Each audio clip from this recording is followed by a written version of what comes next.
بسم اللہ الرحمن الرحیم۔ اللہ کے بابرکت نام سے شروع جو بڑا مہربان اور نہایت رحم والا ہے۔ دوستو، آج کی ویڈیو میں آپ کو خوش آمدید کہتے ہیں۔ آج کی ہماری ویڈیو کا موضوع ہے چمکتے ہوئے چراغ۔ حضرت سیدنا بشر بن حارث رحمت اللہ الوارث فرماتے ہیں، ایک مرتبہ میں ملک شام روانہ ہوا۔ راستے میں میری ملاقات ایک عجیب و غریب شخص سے ہوئی۔ اس کے جسم پر ایک پھٹا پرانا کرتا تھا جس میں جگہ جگہ گرہیں لگی ہوئی تھیں۔ وہ بڑا حیران و پریشان ایک جگہ بیٹھا ہوا تھا، گویا کہ وہ کسی خوفناک چیز سے وحشت زدہ ہے۔ میں اس کے قریب گیا اور کہا، اے بھائی، اللہ عز و جل آپ پر رحم فرمائے، آپ کہاں سے آئے ہیں؟ کہنے لگا، اسی کے پاس سے آیا ہوں۔ میں نے پوچھا، کہاں کا ارادہ ہے؟ کہنے لگا، اسی کی طرف۔ میں نے کہا، اللہ عز و جل آپ پر رحم کرے، نجات کس چیز میں ہے؟ کہنے لگا، تقوی و پرہیزگاری اور اس ذات کے بارے میں غور و فکر کرنے میں جس کے تم طالب ہو۔ میں نے کہا، مجھے کچھ نصیحت فرمائیے۔ وہ شخص کہنے لگا، میں تمہیں اس قابل نہیں سمجھتا کہ تم نصیحت قبول کرو گے۔ میں نے کہا، انشاءاللہ عز و جل میں نصیحت قبول کروں گا۔ یہ سن کر اس نے کہا، لوگوں سے ہمیشہ دور بھاگنا، کبھی ان کی قربت اختیار نہ کرنا، دنیا سے ہمیشہ بے رغبت رہنا، ورنہ یہ تجھے ہلاکتوں کے منہ میں ڈال دے گی۔ جس نے دنیا کی حقیقت کو جان لیا وہ کبھی بھی اس کی طرف سے مطمئن نہیں ہوگا۔ جس نے اس کی تکالیف کو دیکھ لیا اس نے ان تکالیف کی دوائیں بھی تیار کر لی، اور جس نے آخرت کو جان لیا وہ اس کے حصول میں مگن ہو گیا۔ جو شخص بھی آخرت کی نعمتوں میں غور و فکر کرتا ہے وہ ضرور ان کو طلب کرتا ہے، اور مشکل ترین نیک اعمال اس کے لیے آسان ہو جاتے ہیں۔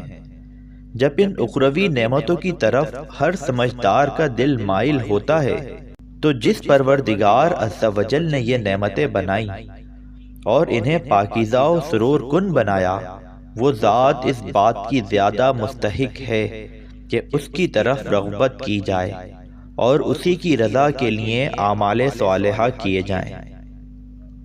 لہذا عقل مند لوگ مخلوق کی بجائے خالق کی طرف دل لگائے ہوئے ہیں، اسی کی محبت کے اسیر ہیں۔ وہ پروردگار عز و جل انہیں اپنی محبت کے جام پلاتا ہے، اور یہ لوگ اپنی زندگی میں ہر وقت اس کی محبت کے پیاسے ہیں۔ انہیں سیریابی ہوتی ہی نہیں، وہ ہر وقت اپنے خالق حقیقی عز و جل کے عشق میں مست رہتے ہیں۔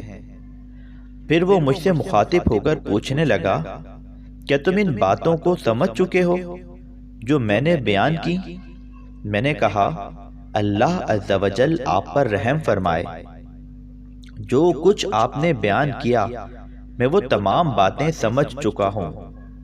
کہنے لگا، اللہ عز و جل کا شکر ہے کہ اس نے تمہیں یہ باتیں سمجھا دیں۔ یہ کہتے وقت اس کے چہرے پر ایک خوشی کی لہر دوڑ گئی۔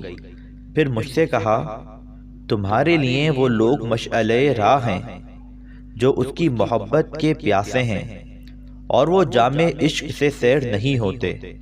ان کے دلوں میں حکمت کے چشمے موجزن ہیں۔ یہ لوگ بہت عقل مند، تیز و فہم ہیں۔ ان کی خواہشات انہیں گمراہ نہیں کر سکتی، اور نہ ہی کوئی انہیں اللہ عز و جل کی محبت سے غافل کر سکتا ہے۔ اپنی مضبوطی اور دلیری میں یہ شیر کی طرح ہیں، اپنے توکل میں غنی ہیں، مصیبتوں میں ثابت قدم رہنے والے ہیں، مخلوق میں سب سے زیادہ نرم دل اور انیس ہیں، شرم و حیا کے معاملے میں بہت شدید ہیں، اور اپنے مقاصد میں بہت شریف، نہ غرور و تکبر کرتے ہیں نہ ہی جھوٹی عاجزی کرتے ہیں۔ بس یہ لوگ اللہ عز و جل کے مخلص بندے اور مخلوق کے لیے چمکتے ہوئے چراغ ہیں۔ پھر مجھ سے کہا، اللہ عز و جل ہمیں ان چند کلمات کا اچھا صلہ عطا فرمائے۔ پھر اس نے سلام کیا اور جانے لگا، تو میں نے کہا، میں آپ کی صحبت میں رہنا چاہتا ہوں، مگر اس نے انکار کر دیا اور کہا، میں تجھے یاد رکھوں گا، تو مجھے یاد رکھنا۔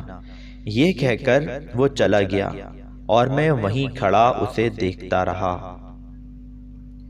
حضرت سیدنا بشر بن حارث علیہ رحمت اللہ الوارث فرماتے ہیں، جب حضرت سیدنا عیسیٰ بن یونس رحمت اللہ تعالی علیہ سے میری ملاقات ہوئی اور میں نے انہیں یہ واقعہ سنایا تو وہ فرمانے لگے کہ اس نے تجھ سے محبت کا اظہار کیا۔ وہ بہت نیک شخص ہے اور اس کا شمار بڑے بڑے اولیاء کرام میں ہوتا ہے۔ اس نے ایک پہاڑ پر رہائش رکھی ہوئی ہے، صرف نماز جمعہ کے لیے شہر میں آتا ہے اور اس دن سوکھی لکڑیاں بیچتا ہے۔ ان سے جو رقم ملتی ہے وہ اسے پورے ہفتے کفایت کرتی ہے۔ مجھے تو تعجب ہے کہ اس نے تجھ سے بات چیت کی اور تو نے اس سے سنی ہوئی نصیحتوں کو یاد کر لیا۔ اللہ عز و جل کی ان پر رحمت ہو اور ان کے صدقے ہماری مغفرت ہو، آمین بجاہ النبی الامین صلی اللہ تعالی علیہ وآلہ وسلم۔